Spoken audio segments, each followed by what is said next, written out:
there's really the spirit of hacker culture at MIT, which is just build whatever you want. We used to go to actually the dumpsters at MIT where the labs would get rid of their hardware and their computers. And so I would go there to get GPUs to like mine Ethereum with and just build a bunch of stuff. I just had computer parts all over my room, and the world's your playground. There are lots of smart people around who can help you.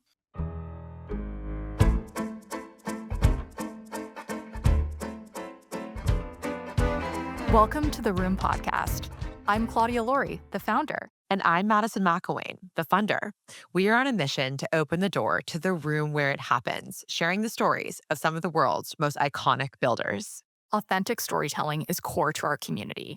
It all started as two best friends who met in the heart of San Francisco as product managers in 2018. When I left Uber to start my company, Madison was our first yes. It was these conversations that birthed the Room Podcast. And nearly 5 years later, our guests have built businesses with a combined enterprise value of over $100 billion. You'll recognize conversations with your favorite technology founders, from Perplexity to Vercel to Zillow to Cloudflare, all across our 110-episode catalog. The best way for you to get to know our community, both online and offline, is by subscribing to the podcast and our newsletter, which you can find at theroompodcast.com. Perkins Coie supports the most innovative entrepreneurs and investors in fast-moving and high-growth sectors, addressing their myriad of legal needs. But the firm doesn't just provide end-to-end legal and business counseling to its startup clients. It also facilitates introductions to key advisors and sources of capital. Perkins Coie's interactive website, Startup Percolator, offers access to programs, resources, and rich dynamic content designed to assist entrepreneurs on their startup journey. To learn more, go to startuppercolator.com and perkinscoie.com. This podcast is brought to you by Mercury, the banking platform businesses like the Room Podcast use to simplify their finances. It's time banking did more than hold your money. Now it can.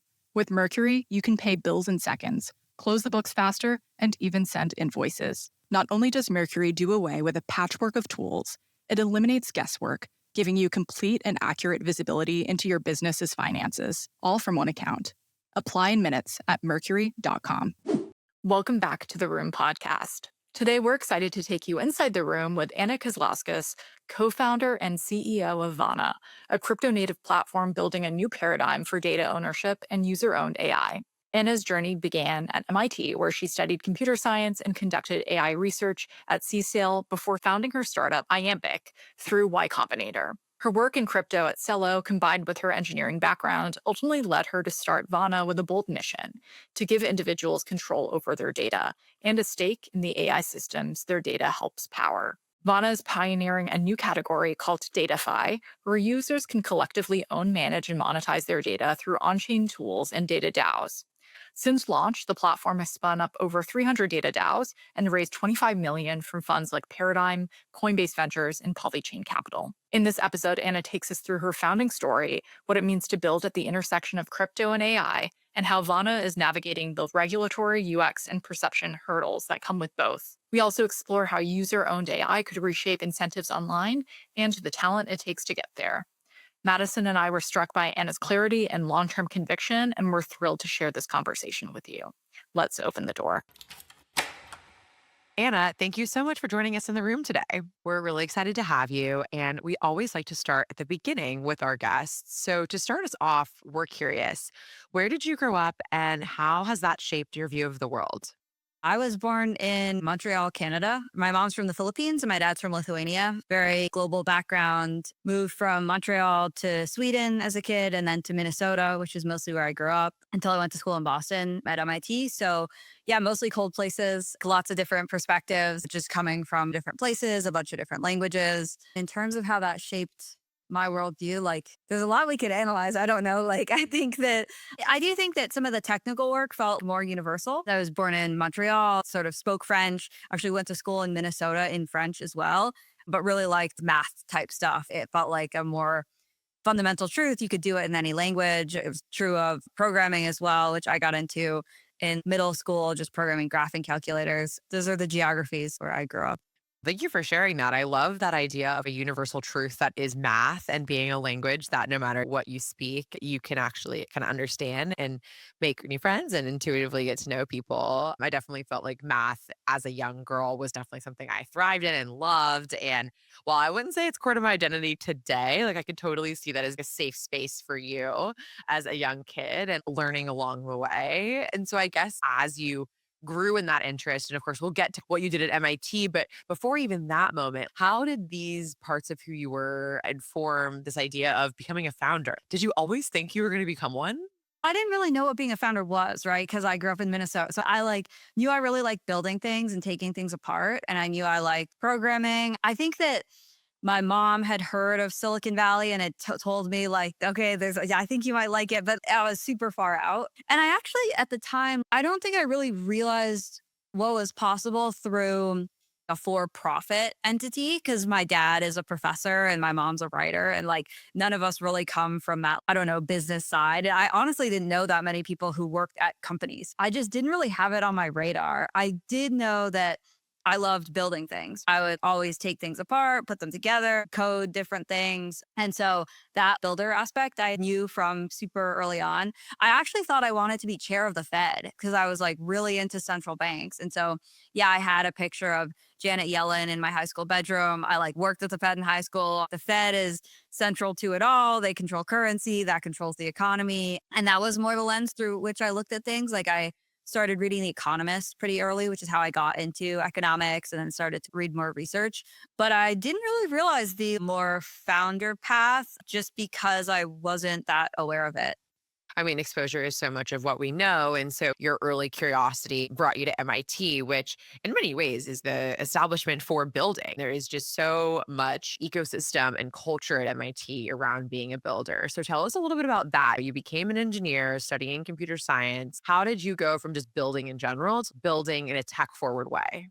I was always interested in this intersection of economics and computer science. And so I got to MIT to study that. And pretty soon after, one of my dorm mates was really into cryptocurrency and Ethereum. And so he was actually mining in his room. And to give you a picture of this guy, like very free spirited, really aggressively believes in freedom, never used any fiat currency, only crypto, never wore shoes, only ate Soylent, very radical in the sense of what can digital freedom look like. So through that, got exposed to the early MIT Bitcoin Club, which was like 5 people at the time. I started mining Ethereum and was just really fascinated with this idea of being able to build a system which is jointly owned by a bunch of people. And you don't need a central entity, whether it's a company or a central bank or whatever that point of centralization would be to actually coordinate stuff. So I started learning about these different systems people were building, met the first entrepreneurs I got to know who were, because I think I lived in a weird dorm where a lot of people would drop out and march to the beat of their own drum. And so got to meet folks who had done that and started to see that there were different paths you could take. I think there's really the spirit of hacker culture at MIT, which is just build whatever you want. Like we used to go to actually the dumpsters at MIT where the labs would get rid of their hardware and their computers. And so I would go there to get GPUs to like mine Ethereum with and just build a bunch of stuff. I just had computer parts all over my room and sort of this like view of almost whatever you want to do, just build it. Like the world's your playground. There are lots of smart people around who can help you. And so that was the culture that I was happy to be immersed in. And that led to CSAIL, which is MIT's AI lab. What research did you ultimately do during that time? At the time, it was called natural language processing. Now people think of it as LLMs and AI. And the paper that had come out right around that time, which was 2017, is the attention is all you need paper, which is the foundation of modern AI. And the big insight there was this new way of being able to have an AI look at a bunch of stuff at once and contextualize it and know what's important versus not.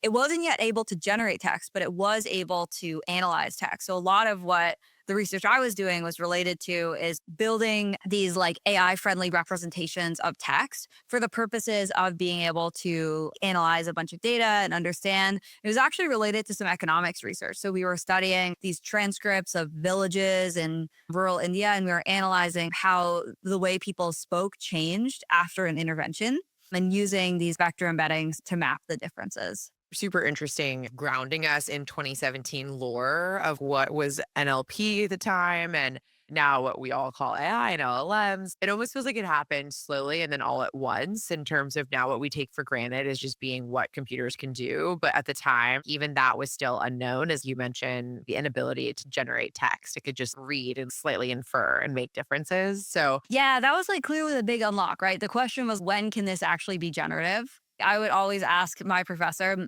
Regina Barzilay, who's like this pioneer in natural language processing. I'd be like, how many years out until these models work for generative stuff? Email her every few years. And I feel like in 2017, she was estimating like 5 years out, which was actually like spot on if you think about the ChatGPT moment. And the thing that I was really noticing in doing that research is data is really what matters. I just always wanted better data. And I was like, oh, I wish I could train on this. I wish I could train on that. But often data is living within the walled gardens of some corporation. And so if you want to interact with it, you probably have to go work at that company. And then it's like, well, I don't necessarily want to join this company just for the purposes of being able to train AI on their data. I was starting to see that data was going to be a really big component of AI in a world where AI started to do more and more economically valuable work.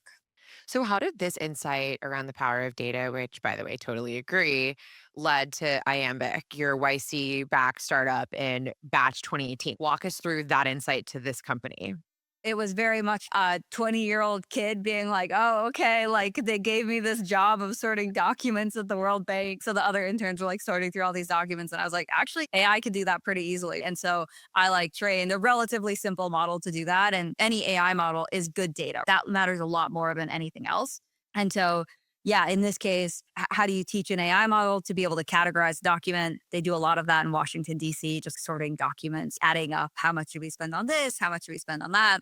Trained an AI model that was like actually working really well for that kind of stuff. And then honestly accidentally started this company where then I was selling document sorting software to government agencies, ended up dropping out of school, going through YC. It was like my first intro into Silicon Valley. Like I had literally never worked at a company before. I had only done research at central banks and at CSAIL and was very much a researcher, but really liked it. What I saw is that if you have a for-profit mechanism behind something, you can scale it a lot. And there were a lot of really smart people in YC who I got to learn from. And it was just my crash course into Silicon Valley, right? I dropped out and I was living here in San Francisco in a house with 12 other founders. I think of them as almost my startup older brothers. They were just helping me and all my friends were in school. I just dropped out, moved out here and was like, okay, like what is this thing? I remember there was some event at a bar and I like wasn't 21 yet for YC. And I was like, okay, like I actually can't go in here. So yeah, I mean, I think that this is really awesome spirit of generosity and mentorship in Silicon Valley. And a bunch of folks helped me land on my feet and figure everything out. One thing I realized in going through Y Combinator and kind of learning about just how involved the company is, as I was like, whoa, this is not a summer project. This is a 5 to 10 year journey that you're dedicating your life and like every possible resource towards. And I was like, wait, I don't care about sorting documents. Why am I doing this? And so I was working with the wrong person at the time. And actually, YC was super understanding. I actually don't want to spend 10 years building this. This is probably not what we should be doing. But I guess going to the data question that you were asking, like one of the main things we were running into is how do you get the right data? So I was actually buying data on Amazon Mechanical Turk, getting people to label documents and stuff like that, because I always needed this better training data. And I was surprised how bad some of the tooling was and also how expensive it was, where I was like, hey, I feel like some of my like relatives in the Philippines could do this for cheaper, right? Or I was just like, I think that there's definitely some kind of inefficiency here. And that's what got me super interested in this data problem and being on the other side of it, which is as a machine learning person training AI models, how do I get the right data? Oh my gosh, incredibly cool story to just hear about your early YC experience. And sounds like very much that classic startup story with the 12 people in the house pulling on a thread that laid a foundation for kind of what you're building now. As you mentioned, prior to YC, you had never worked at another company. And so after iAmbic, you joined Celo, which I believe was working on making blockchain work for mobile. Tell us a little bit more about how that experience shaped your understanding of decentralization and data ownership, which then led to Vana. I had actually spent time my freshman year at MIT explaining blockchain and Bitcoin to regulators. So I had gone to the Ivory Coast. I met someone from Zimbabwe who showed me a picture of literally wheelbarrows full of money. There was like hyperinflation. And so it reached that point. And I was like, wow, these guys really need Bitcoin. Some of us, we like want Bitcoin or we like want crypto for the purposes of self-sovereignty and freedom. This use case in emerging markets where you really don't have a stable store of value is an amazing 0 to 1. Previously, you had no stable store of value. With crypto, you do, whether it is Bitcoin or like a stable coin, which is pegged to the US dollar. And the thesis with Celo was really like, how do you make blockchains accessible to people who need it most in emerging markets? So how do you make that available on a low end Android phone? It's not that good at interacting with a blockchain, right? Like at the time, especially, there was a lot of technical stuff you had to run on your device, et cetera, to be able to actually interact with these chains. It's gotten a lot better over time. But the view is like, how do you build global Venmo almost that's just built on top of crypto rails so that anyone in an emerging market can like send, receive, save money? What I saw there, well, one, I learned how to like build a new blockchain, which is actually a massive undertaking. You've heard the term like layer one. That basically is referring to kind of like a new standalone blockchain where it's a bunch of different nodes that are keeping state of the network and finding consensus. And so I got to work with like an amazing team. I joined really early. I was a third engineer. We were working in the Tenderloin. We work in San Francisco super early on. And it was just great because the founders were really experienced entrepreneurs. They had sold their last company to GoDaddy.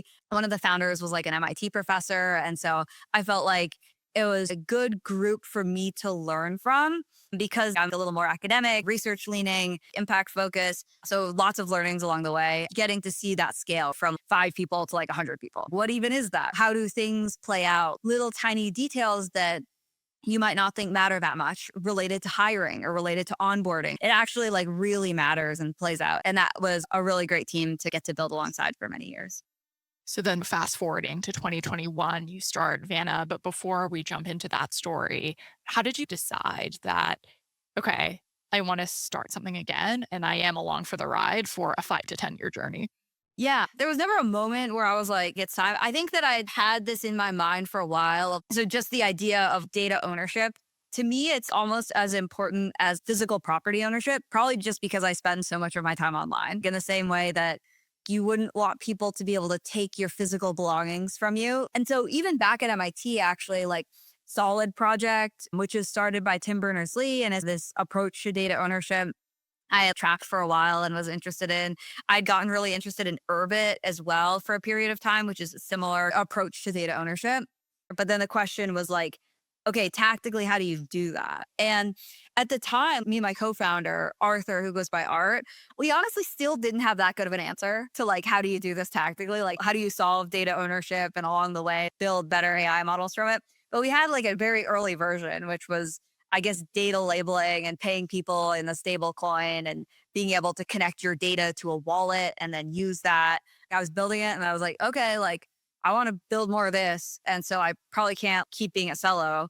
And so then I just started building that. Often that's how the best companies are built, natural progression for something you're so passionate about. So let's talk a little bit about Vana. It's creating an alternative to centralized AI monopolies using crypto principles. So think ownership, incentives, decentralization to build an AI model that users collectively own and benefit from. You've teased this out a little bit, but tell us, why should users care? From an end user perspective, if you think about maybe 3 to 5 years out, we have super powerful AI, right? You can imagine making both an AI of yourself that can do the things that you're really good at, whether that's writing or thinking or being an economist, whatever it is. That AI model, if it's trained on your data, it's really important that you actually own it. That AI model could be earning wages on your behalf. It could actually be doing a lot of economic activity.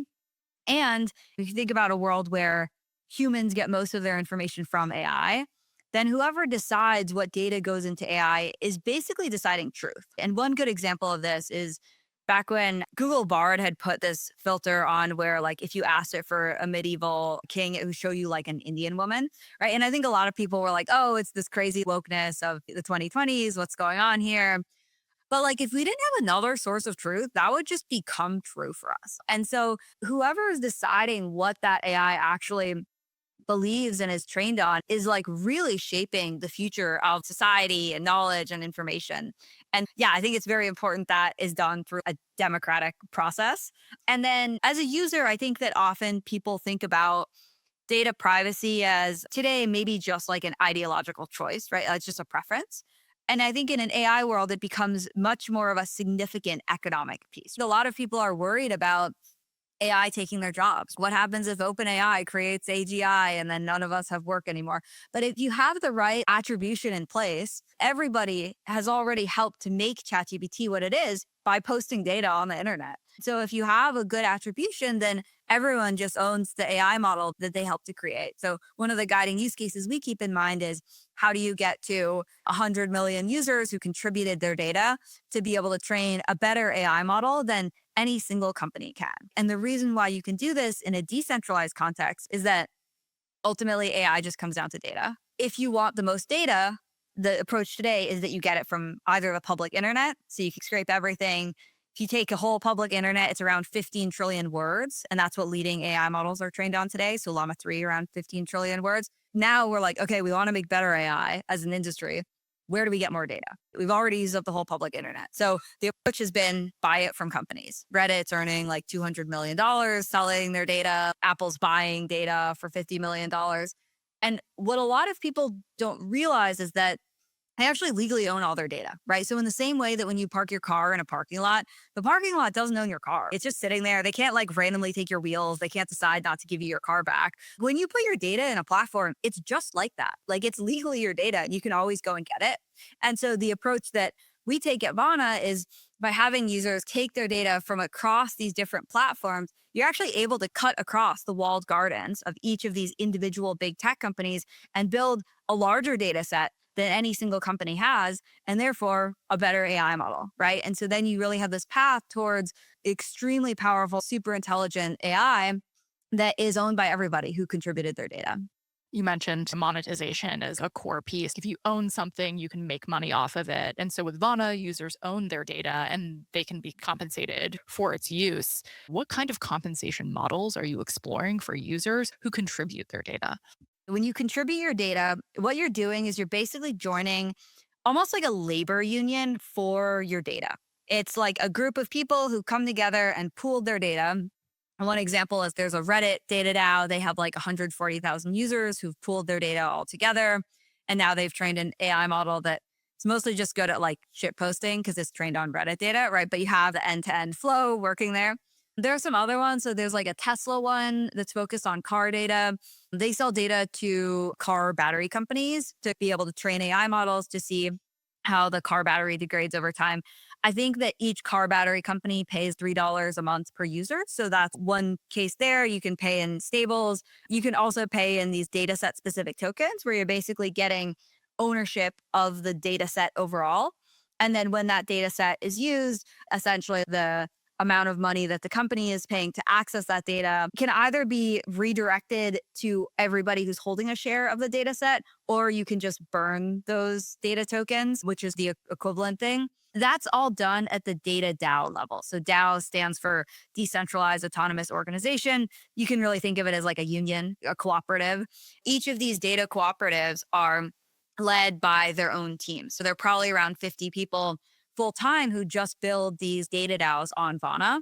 There are 20 of them live today. There's a 23andMe one that's trying to buy 23andMe, the company, outright, which is actually interesting. There's like a Twitter one. There are some sleep health data ones, biohacker, any data set you can think of, you can actually build one of these data unions around.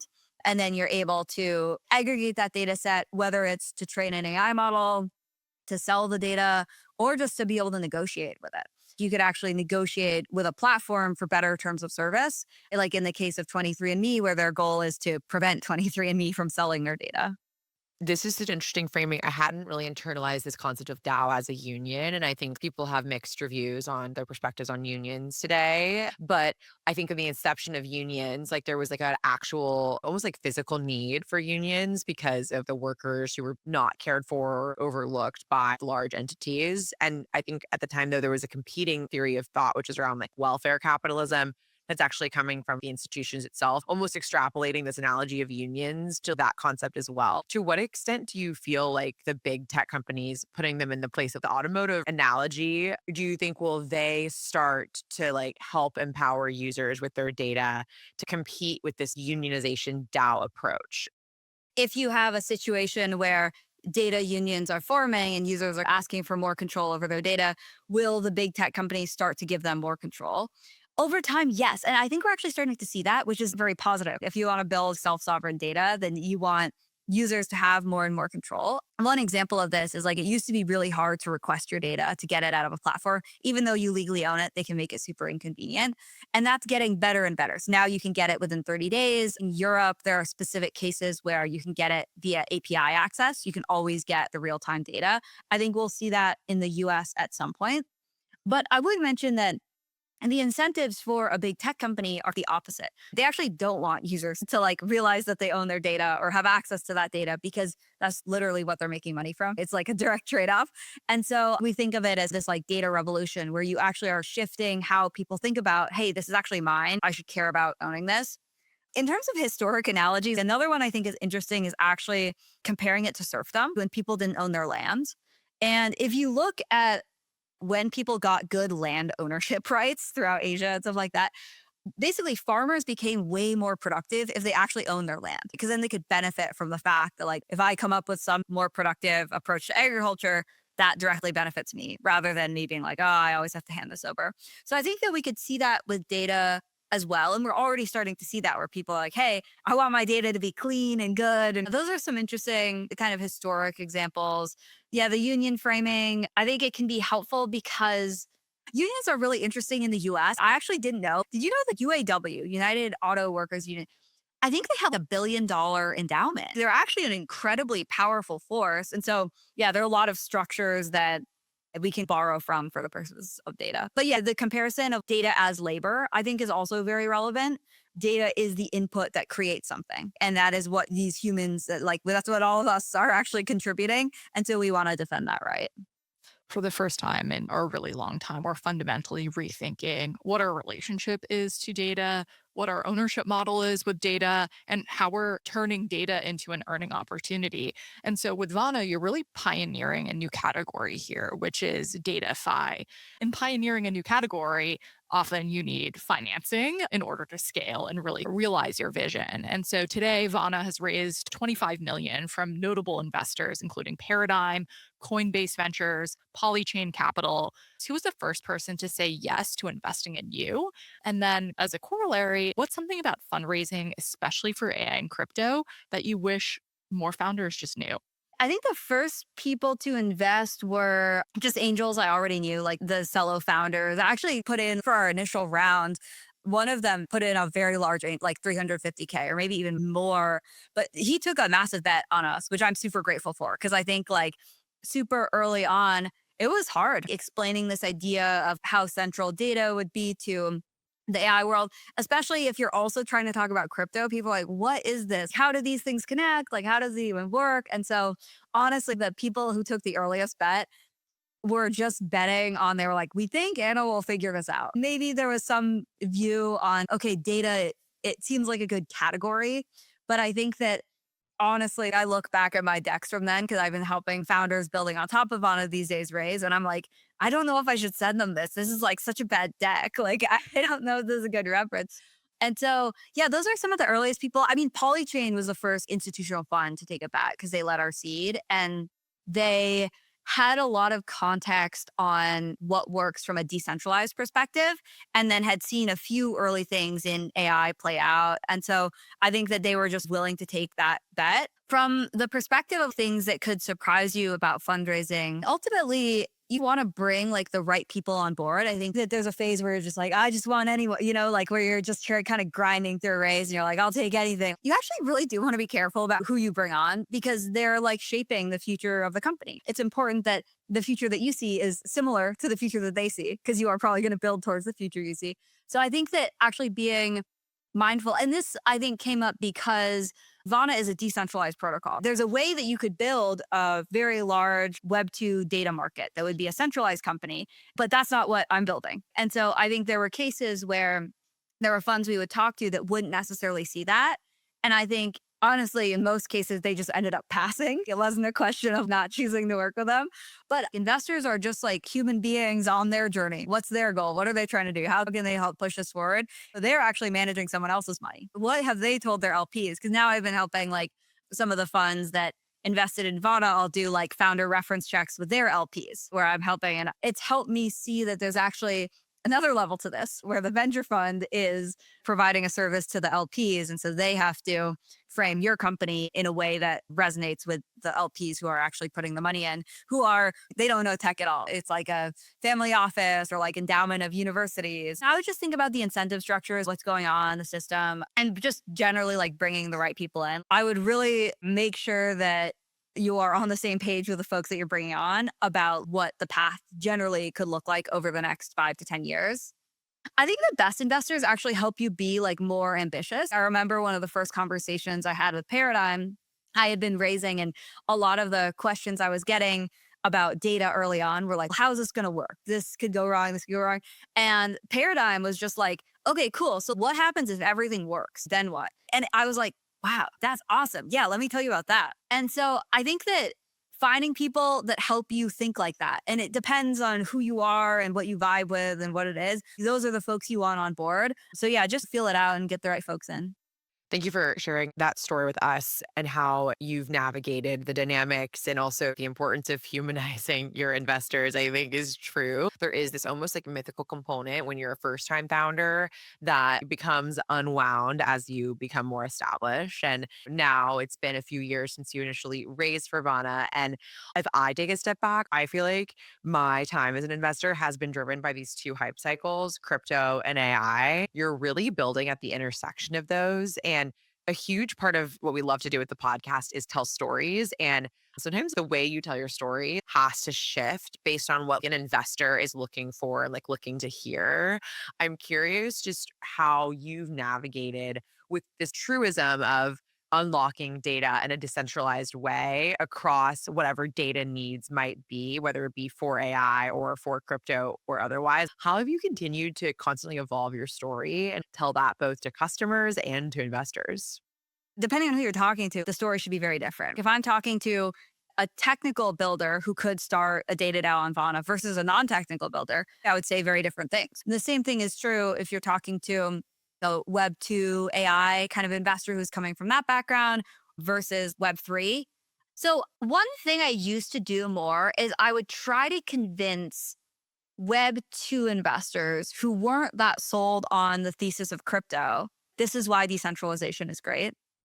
And I actually have come to the conclusion that I don't really think you can change investors' minds. They're basically just investing along some thesis. You need to either fit into that thesis or you don't. I guess I would frame it along the lines of their thesis, but maintaining truth to what we're doing, which is super important. And I think that there are cases, especially raising from some of the big Web 2 AI funds, which we've had conversations with, and I'm friends, those are great people. Often it actually might not make sense for them to take a bet on Vana because they like don't necessarily see the value of decentralized networks. And if you haven't spent time, especially in crypto, because it's such a different industry, it can be very confusing. Framing it to anyone, whether they're coming from an AI background or a crypto background, it should be very easy to understand. Like they should be able to go and explain it to like their grandma or like someone, I actually should make it simple. And I think that often when you have these really complicated technologies that people aren't that familiar with, you can get stuck where you're like up in those technical details, but you should really just make sure, okay, this is the 10,000 foot, like bird's eye view of what we're trying to do. It's really hard, I think. It's also hard because as a founder, often you're kind of living in this future that you see as inevitable, but other people don't see that yet. We exist in the present right now. And then you're like building towards this thing that you want and that you see really clearly. And you have to like either talk to people who share a similar view of a future. That's like the easiest pitch to do. Or you have to like paint this view of the future, which can be really hard because you live so much in that future that you're not even really aware of the other perspective. And I think that was especially true for us 2 years back, 3 years back, where they were like, what are you talking? Like, I think that for any raise, you're going to get a lot of no's. And I think our first raise, I think we probably got 40 no's before we actually started to get something coming together. So yeah, just maintaining that conviction where you're like, I know this is what we're doing, even if nobody gets this right now, or like 1% of people we talk to. I trust that at some point they will see. And at some point we'll get them over here. Let's touch a little bit on some of those big milestones that have happened since. I think we read that there's been over 300 data DAOs that have been created on Vana. Congratulations. Walk us through some of these more product and company wide milestones that you're excited about as you look into 2025 and beyond. These days, it's a lot about the success of the data DAOs, them reaching these different milestones. Actually, over the weekend, the car data DAO hit 5,000 drivers who are contributing data, which isn't like a million people, but a lot of them are Tesla owners. That's actually like a very good kind of subset of the data set. And they are the first data DAO, which is venture backed. So that was a big milestone for us of starting to see that people can build new kinds of companies on top of Vana, which then themselves are commercializable, venture backable. So I think that's one thing that I'm spending a lot of time on in the ecosystem, which is like, how do you help great founders build really strong companies around this like user owned data? So I think that there will probably be something really interesting in like the health category, something in robotics, I think. So those are two that I would call out that I'm particularly excited about. You mentioned this earlier, this idea of DataFi, right? You might be familiar with DeFi, which is like decentralized finance, being able to, trade like different tokens and build different financial primitives in a decentralized context, like lending and loans and yield, those sorts of things. What's cool about Vana is you can like build that on top of data as the underlying asset. In the same way that companies will buy like oil futures today, right? If you buy a bunch of oil, you kind of want to de-risk that. I think in the future, we could see like data futures or like these different, almost like an index fund for data. That's still super early, but is a sort of space, which is DataFi coming alive as actually like a financial asset class that I think is really interesting. Insurance products to be built on top of that, yield products, et cetera. And then the last thing I would mention is data portability on Vana. So when you connect your data to a data DAO, you're both granting access to this union group to make decisions over your data, but you also just have a copy of your data, which is connected to your wallet, which you control. Then you can log into any application, say a health app, and then all of your sleep data is there, all of your message data is there in a privacy preserving way. So you can build really cool applications. So from a developer perspective, I think that we'll see a lot of personalized AI type use cases possible on top of Vana too. Super helpful. My brain is going in so many different directions because you're unlocking all of these other concepts that I hadn't even thought about in terms of your point of a developer ecosystem that empowers this. To the extent that the concept of decentralization is a crypto native concept and it has to intersect in, to your point, more of a Web 2 evolution of AI, like what degree of technical feasibility from the crypto native perspective are you seeing these builders? How are you thinking about the broader quote unquote Web3 ecosystem having evolved since what I would consider like the peak of the hype cycle like 2 years ago? Actually, a lot of the people who are building data as are on Vana are not necessarily coming from a crypto background. So they're not necessarily Web3 developers or Solidity developers. Some of them are more like just data people who love data and are like, oh, like I want to build around this data set or I want to build around that one. Also, like we've tried to make it relatively easy where if you don't know how to write smart contracts, you can actually still build a data DAO. A lot of the involved work is in Python. Maybe also a year out, none of that will even matter because AI can just make it very easy. Like a replit for your data DAO creation. Yeah, that would be great. We should actually build that. I like that. One thing I would call out is I think that in Silicon Valley, if you look at 5 years ago, what was required to build a company, it was much more of a technical undertaking, right? A lot more of the risk was technical. And these days, a lot more is like distribution, go to market. And that's something that we're seeing with the data DAOs and some of the founders that are building on Vana too, where the technical piece is really important, but the go to market piece is also very important. How are you going to get users contributing their data? How are you going to get companies and researchers actually accessing that data? That distribution piece has become more and more important for successful founders to think about. It still can be helpful to be technical, right? Like you can think about things in more of a systems based lens, but it's easy to forget. I know we're coming up on the end of our conversation here. And so we've spoken about a ton of interesting concepts that Vana is pioneering and really an entire ecosystem that others are building on top of Vana. And so we've spoken a little bit about the past for Vana and the founding story. What is something that you are most excited for that Vana will be launching potentially later this year?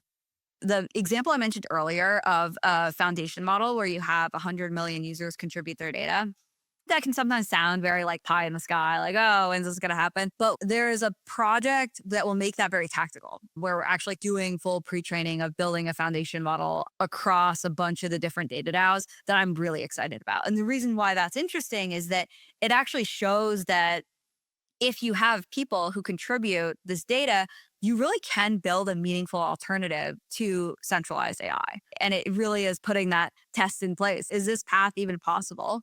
That's one thing I'm really excited about. We're building this better version of data access, where right now, if you want to access data from a given data DAO, you have to talk to each data DAO. So if you want to access data from 5 different data DAOs, you have to like go put forward a proposal for all 5 of them. And so we're working on ways to make that more programmatic so that as a developer, you can just access the data that you need without needing to go through that. The reason why that's interesting is I think it's really nice for individual developers to be able to come in, train an AI model. That's like a little more of like a technical product point. And then maybe one other thing I'd call out is we're working on like a unified interface to contribute to a bunch of the different data DAOs. Right now, you have to go to all these different UIs. And so you're hopping between different applications that people have built. And we were seeing that people are replicating work, each building out similar things. So we're working on something to make that more streamlined. It feels like a data wallet. You can just put your data in there and it makes it a lot easier. These are incredibly exciting things that are coming up. We have to have you on the podcast next year because I think these days, roadmaps that seem like pie in the sky, as you mentioned, are actually very much happening quickly and quicker than we expect. So that's incredibly cool. Anna, we're going to ask you our hero question for the podcast. Who is a woman in your life that has had a profound impact on you and your career? So I don't know Janet Yellen personally. I've literally never met her. I should really send her a note or something. But Janet Yellen, yeah, totally. Janet Yellen, like so grateful. Like she set an amazing example for me. Maybe Regina Barzilay, who's one of the people who got me into AI at CSAIL. So she was really influential as well. Thank you so much for being on the podcast, Anna, and telling the story. We're excited, and it's been such a pleasure. Awesome. Yeah, thank you. Thank you so much for joining us at The Room Podcast. If you want more from The Room every week, subscribe to our newsletter at theroompodcast.com/newsletter. We'll be back next week with a new episode, an inspirational guest, Tuesday, 10 a.m. Eastern, 7 a.m. Pacific. See you in the room. Perkins Coie supports the most innovative entrepreneurs and investors in fast-moving and high-growth sectors, addressing their myriad of legal needs. But the firm doesn't just provide end-to-end legal and business counseling to its startup clients. It also facilitates introductions to key advisors and sources of capital. Perkins Coie's interactive website, Startup Percolator, offers access to programs, resources, and rich dynamic content designed to assist entrepreneurs on their startup journey. To learn more, go to startuppercolator.com and Perkins Coie, COIE.com. This podcast is brought to you by Mercury, the banking platform businesses like The Room podcast use to simplify their finances. It's time banking did more than hold your money. Now it can. With Mercury, you can pay bills in seconds, close the books faster, and even send invoices. Not only does Mercury do away with a patchwork of tools, it eliminates guesswork, giving you complete and accurate visibility into your business's finances, all from one account. Apply in minutes at mercury.com.